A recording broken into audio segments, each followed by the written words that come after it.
Are there any solutions out there for enthusiasts? Something you could do in your basement that won't get you put on a watch list?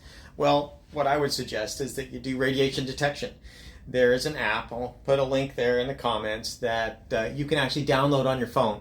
And if you do that, it turns your cell camera, the camera compartment, the CMOS detector, it turns that into a radiation detector. You have to cover it with a few layers of black tape so that no visible light gets in. But then what happens after that is that the ionizing radiation that passes through there, when it interacts with those the atoms in that CMOS and ionizes them, it treats it like visible light. And so in other words, you turn your cell phone into basically a Geiger-Muller counter, a radiation detector. It's kind of a go or no go. The spectral quality is interesting to look at, but it's not really going to give you isotopics. But it's like a Geiger counter. You can tell if radiation's there or not if it's at a sufficiently high level compared to background.